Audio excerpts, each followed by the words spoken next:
قبل ما احتفل ببداية العام الجديد لازم الاول احتفل بنهاية العام ده. طب ازاي؟ هحتفل مرتين؟ احتفل مرتين. هنقسم الاحتفال ده لجزئين.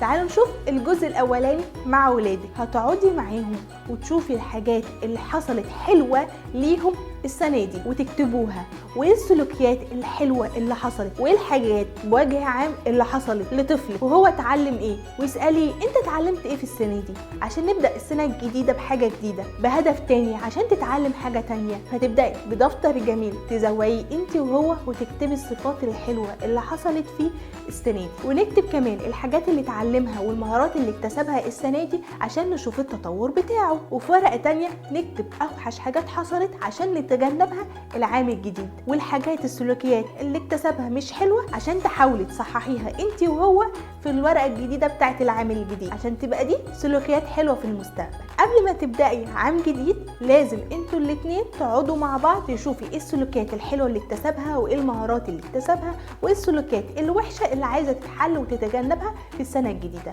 عملتوا ورقتين اللي فيها السلوكيات الحلوة والسلوكيات الوحشة اللي انت عايزة تتجنبيها في العام الجديد، هتبدأي تشكريه، تبدأوا تشكروا ربنا ان في سلوكيات حلوة حصلت وفي خروجات حلوة خرجتوها وكان في تجمعات حلوة. يعني ابدأي اذكري الحاجات الحلوة. لو السلوكيات الحلوة اللي حصلت كتير ممكن تجيبي له هدية صغيرة، ولو السلوكيات الوحشة اكتر من السلوكيات الحلوة اديله هدية تحفيزية اصغر شوية وقولي له انا متأكدة المرة الجاية او العام الجديد هيكون احسن وهيكون في حاجات كتير احلى من دي. ليه بقى؟ عشان انا وانت دلوقتي هنقعد نشوف السلوكيات الوحشة دي، السلوكيات دي ممكن تتحل ازاي. اسمعي منه اكتر ما تتكلمي وتبداوا انتوا الاتنين تحلوا مع بعض السلوكيات دي عشان يبدا العام الجديد بهدف جديد وسلوكيات حلوه ان شاء الله. ممكن بقى الحاجات اللي هتقدر تساعدك عشان تبداي عام جديد صحيح وبسلوكيات حلوه: لوحه التعزيز، جدول.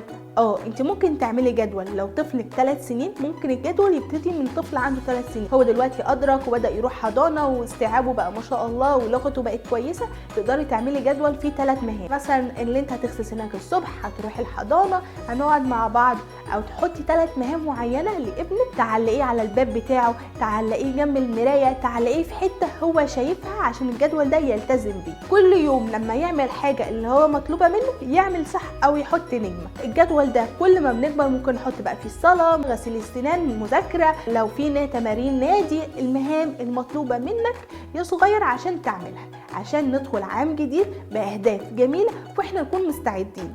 تاني، لوحة التعزيز هتساعدك جدا، والجدول ده. استنوا الاحتفال التاني ما بين بابا وماما.